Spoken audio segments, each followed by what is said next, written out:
Hi guys, welcome back to the Cozy Cottage Cross Stitch. My name is Donna.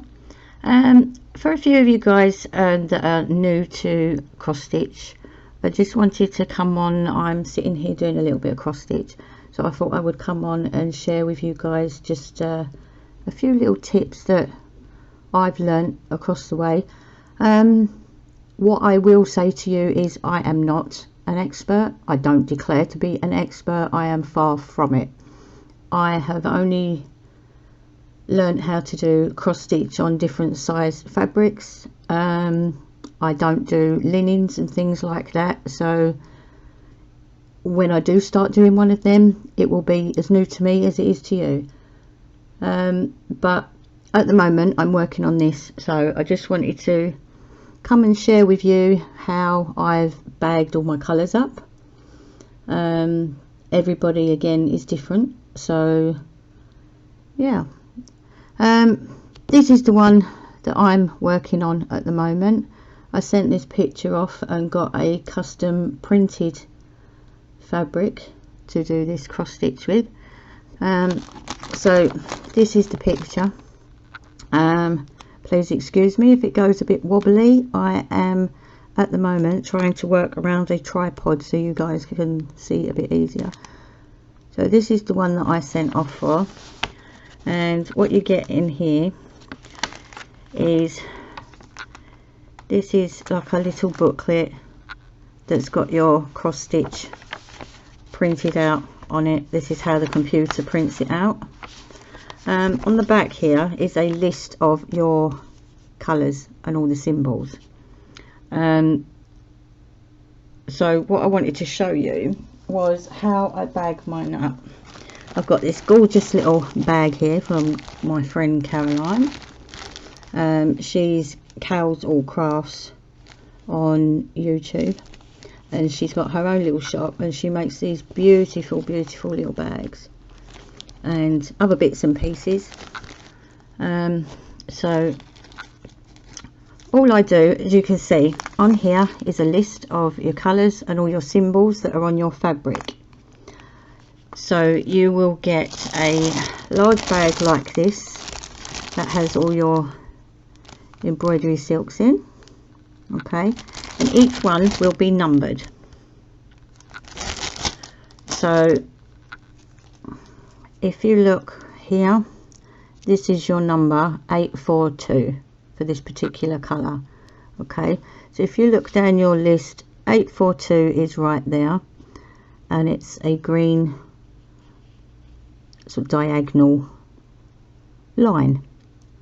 So what I would do with that is grab myself a little baggie, and this one obviously is not the same color, but in the color I use whatever, put the symbol on there of whatever the color is, and then next to it I write the number. Okay, so you can see that one was a green X on here, so that's 918, and we've got this one here which is a green square, that one 938, and that's all I do. I put the colors in there like that, and then put them all in a bag so they're ready to use. Any leftovers I have, they go in there. Don't take the numbers off of them, because when you run out of one, you'll want to come to your supply bag to get another one. Leave all my leftovers in there in the bag with the pattern and everything ready to use. Okay, so this is a 14 count. Okay, as you can see, this is your fabric. I've used a wooden embroidery hoop to hold mine in for the time being. It's easier for me because it's a large hoop and I can work with it easier with my hands. Everybody's different. Everyone's got different tools and things to put their fabrics in. Some people don't even put their fabric in anything. They prefer just to hold it in their hands and work with it. But it's up to you entirely. As you can see, if I can get this as clear as I possibly can, I think that's about as clear as it's going to get. all your symbols are printed onto the fabric. Now this is a picture, as you know, I've shown you the picture, and it has a white background, but this is how the computer sees it and prints it out.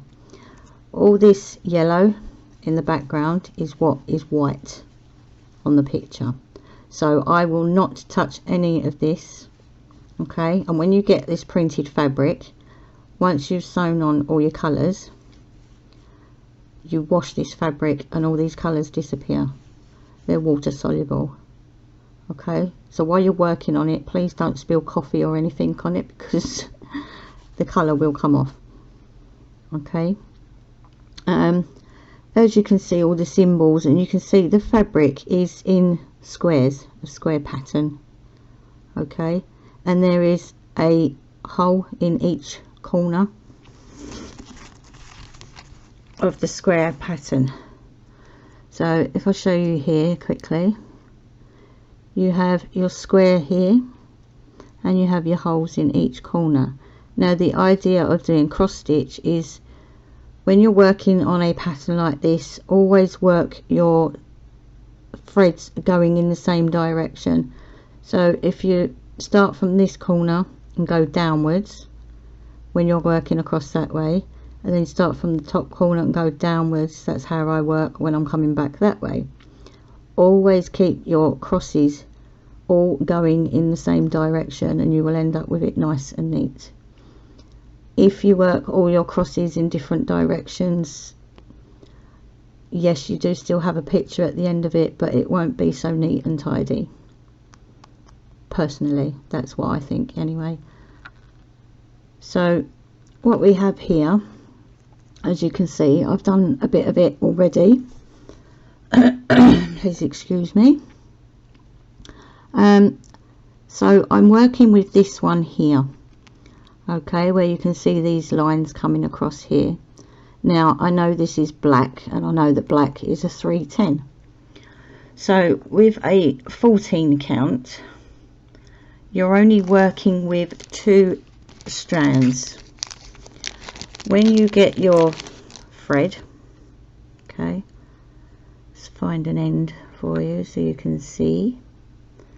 Any end will do. When you get your thread, you will see that there is 6 strands to each embroidery thread. Okay, you can see that there. There's 6 strands there to that one thread. Okay, what you need to do is, once you've cut the length to however long you need it, you're then just going to take it and you're going to pull it apart like so, and you can just pull that and the 2 strands will come out together and it will come apart, and then just wind the rest of it back up and put it back in your little baggie. Okay, when I've taken that little cover off of my thread, I always leave that in my bag just in case, because if this sticker comes off the front, I think, well, what number was that then? I know because I've got that in the bag, it's 310. Okay, just a precaution. Some people don't use bags like this. Some people like to use, grab it out for you, some people like to use these.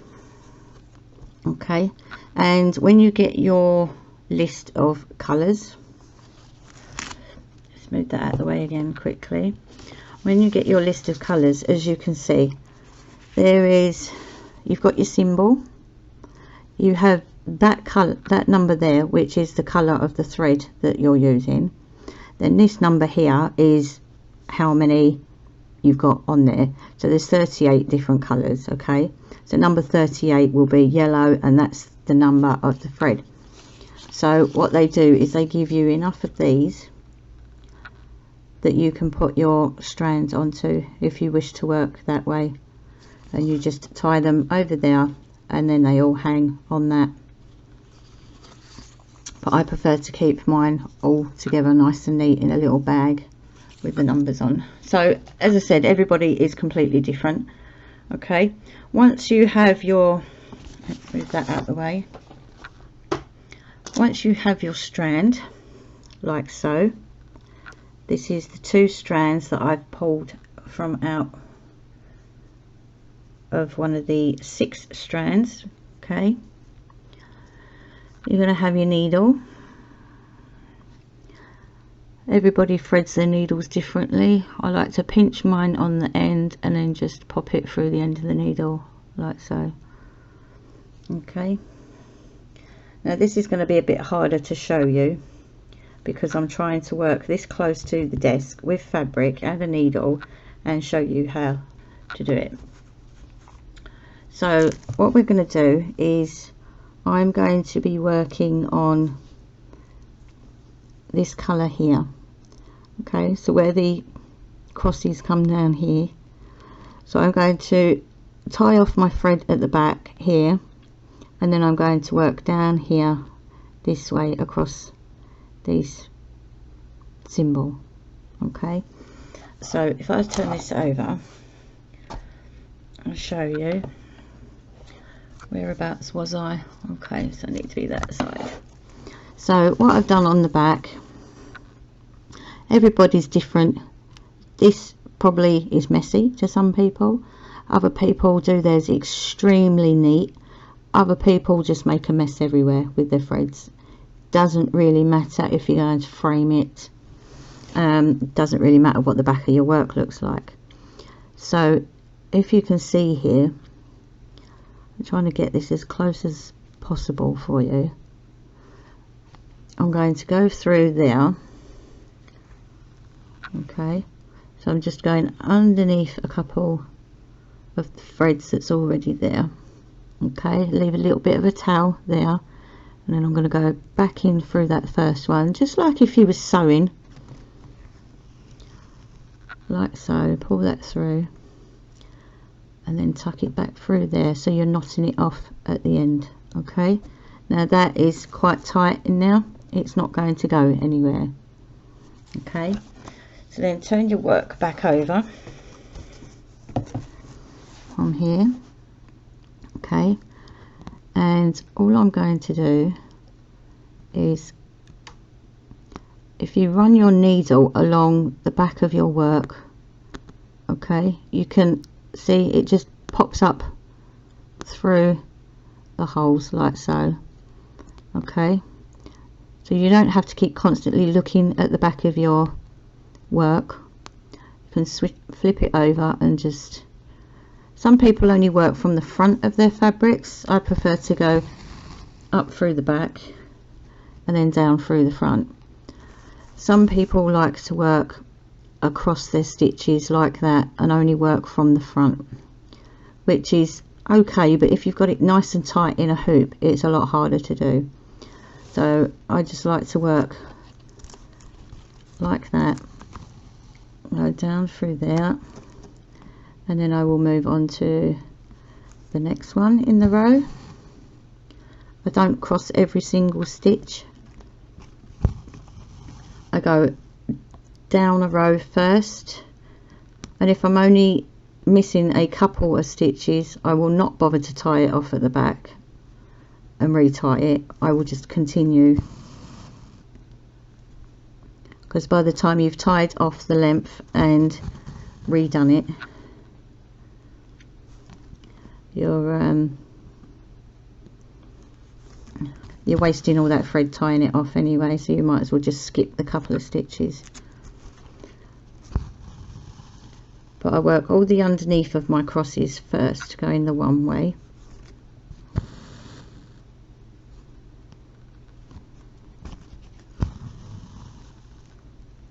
I hope you can see this all right. I know I keep putting my hand in the way. It's very awkward to try and show you close up with a camera right in front of my face and try and see round it to show you what I'm doing at the same time.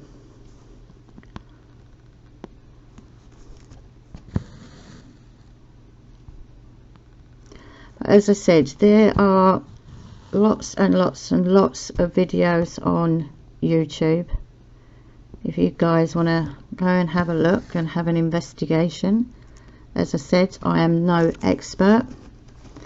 I can only show you how I work and how I find it the easiest to work for myself.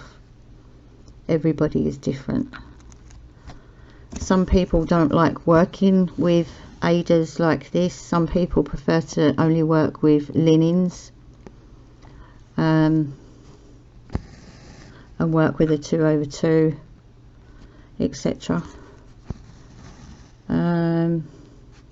If your eyesight is not excellent, or if you do not like working with a magnifying glass in front of you because your eyesight's not so clever, then I would personally say stick with an 11 or a 14 count Aida, which I find personally is better.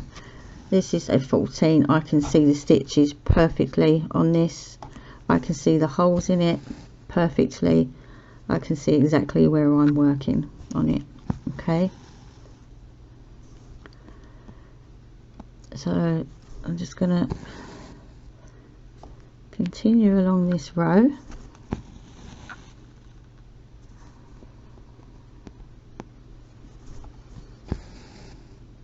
I learned from a young age how to do cross stitch. I remember me and my sister used to sit at a young age doing cross stitch. I never got heavily into cross stitch, never got as far as working on linens and things like that, because I was only a kiddie at the time. So working on a fabric this kind of size, and I don't think they had printed fabrics at the time either. I think it was all counted cross stitch, which means you're working on a plain canvas, plain fabric, sorry, and you're actually counting the stitches along to where you need your colour and where you need to work from, which is, I wouldn't say it's hard, but it takes longer because you're constantly counting stitches. Okay, so I've got down to the bottom here. So what I'm going to do now, this gap here from there to there is a bit big. Okay, so I'm going to work my way back up there, tie it off, and then I will tie again down here from the back and do the few down the bottom there. So as you can see, I've worked it all one way, so then we're just going back this way.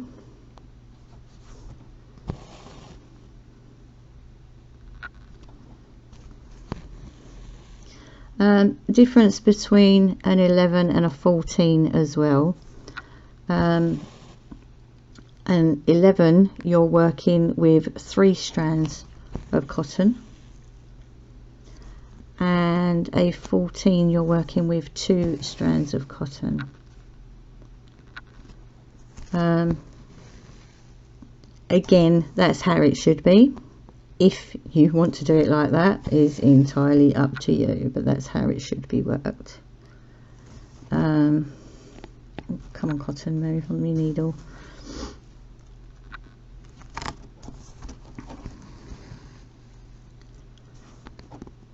But as you can see, I'm not turning it over every time to find out where my next stitch is. Just run the needle across the back of your work and you can see it pop through. Okay.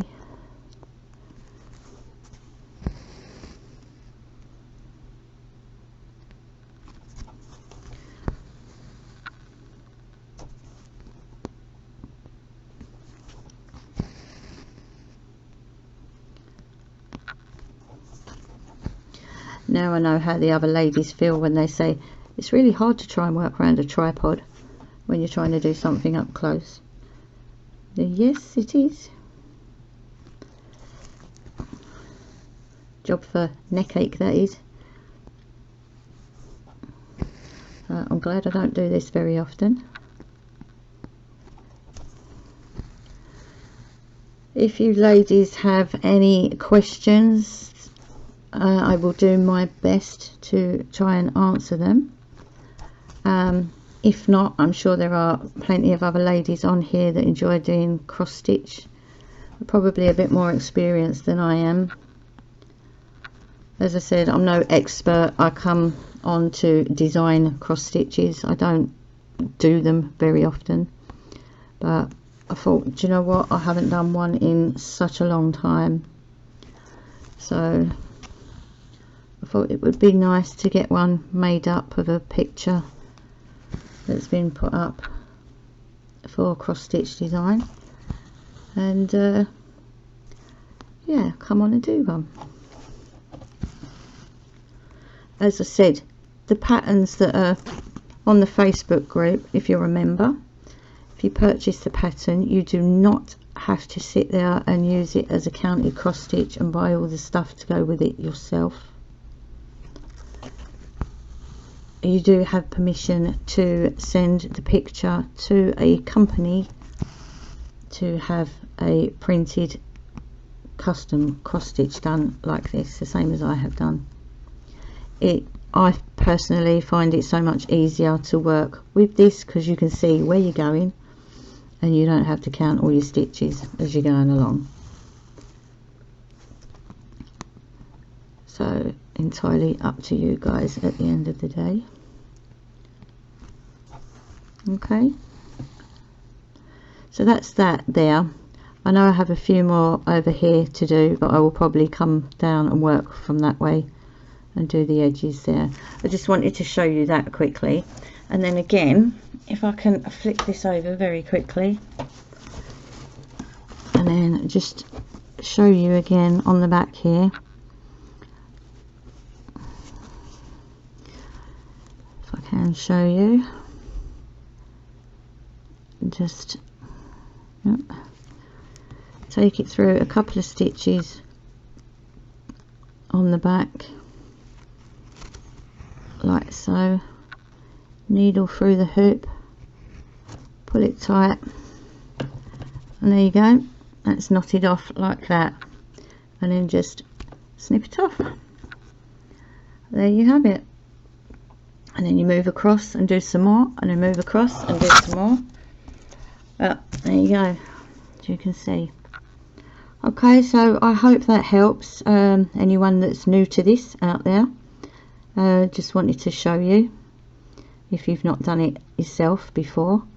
You don't necessarily have to get a big one like this. You can get just a tiny little one for yourselves just to give it a go if you want to. This is nothing fantastic, it's just following the different colours and just putting crosses on.